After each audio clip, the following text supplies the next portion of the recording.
ازيكم يا اغلى متابعين في الدنيا؟ يا رب تكونوا بالف خير. وشكرا جدا على تعليقاتكم الجميله اللي بتحفزني وتخليني كل مره اعمل لكم فيديوهات كده جميله وحلوه. معايا هنا بقى النهارده فراخ فرن عاملاها لكم بقى بكل اسرار المحلات وكل التريكات هقول لكم عليها اللي هتطلعها معاكي جوسي وجميله جدا. اول حاجه معايا هنا كده بوله ضفت فيها معلقتين من الصلصه او 3 معالق من الصلصه المعلبه العاديه دي بتاعتنا. تمام كده. هننزل عليهم كمان بعلبة من الزبادي هنا بيطري اللحم بتاع الفراخ، وعشان هو في الفرن ما ينشفش معاكي وما بيطلعش ناشف ويبقى مش حلو.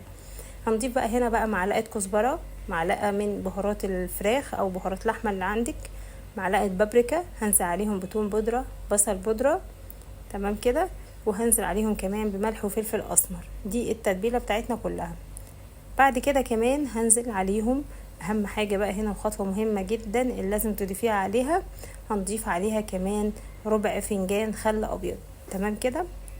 الخل هنا بيدي طعم حلو وبيشيل الزفارة بتاعة الفراخ.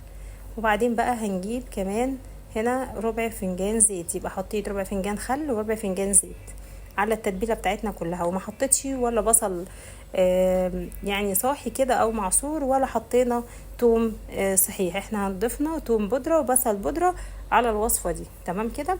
هنضرب بقى كل الكلام ده لغايه ما يختلطوا كده مع بعض ويتجانس مع بعضيه. طبعا الفراخ بتاعتك هتكوني نقعاها قبلها بساعه في محلول الملح اللي هو محلول ملح وميه وسكر وخل، وهنسيبهم كده في المحلول النقع ساعه. وبعدين هاخدهم بقى اصفيهم كويس وهتبقى بالشكل ده. وهجيب بقى التتبيله بتاعتي وهبدا بقى كده ادخل في كل حته من الفراخ التتبيله. شايفين بالشكل ده. ويفضل بقى ان انت كمان تدعكيها كده بايديكي علشان تتشرب كل التتبيله بتاعتها. شايفه بالشكل ده كده. خلاص كده جاهزه معايا. هبدا بقى ادخلها الفرن، والفرن بتاعتك تكون سخنه على درجه حراره 200. بعد بقى ما تخرج من الفرن بعد ساعه، الفراخ دي بتاخد ساعه، ساعه وربع بالظبط تكون جاهزه معاكي. هنطلعها بقى من الفرن ونبدا كده نجيب باقي الصلصه الموجوده عندنا او الصوص اللي احنا داعكين بيه الفراخ، وهسقسق كده الفراخ من فوق بيها بالشكل اللي انتوا شايفينه ده كده علشان تاخد اللون الاحمر. طبعا احنا في المرحله دي حطيناها تحت الشوايه بس علشان هي كانت مستويه. هنجيب بقى عيش كده التورتيلا معايا بالشكل اللي انتوا شايفينه، او اي عيش عندك، ممكن عيش بلدي تاخدي الوش بتاعه بس. وتبداي بقى تسقسقي كده من الصوص اللي نازل من الفراخ بالشكل اللي انتوا شايفينه كده عشان ياخد ويشرب من طعم الفراخ. هجيب بقى الفراخ بتاعتي هرصها بالشكل اللي انتوا شايفينه ده. طبعا ما شاء الله الله اكبر، يعني طالع ريحتها جميله جدا وطعمها حلو جدا.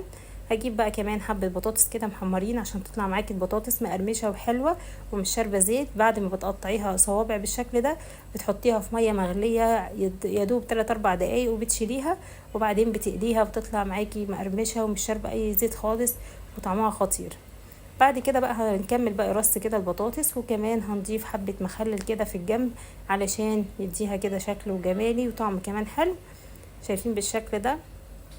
وهنحط بقى دلوقتي هزينها بحبة شرايح كده من الفلفل بالشكل اللي انتوا شايفينه ده. عايزه اقول لكم بقى الوصفه دي حلوه جدا جدا، والفراخ طعمها خطير والتتبيله ممتازه. اتمنى بقى ان انتوا تجربوا الوصفه دي وتعجبكم. ما تنسوش تعملوا لايك وشير وتشتركوا في القناه علشان يوصلكم كل جديد. ويا ريت بقى تكتبوا لي في الكومنتات ايه الوصفات اللي انتوا عايزين اطبقها لكم ان شاء الله.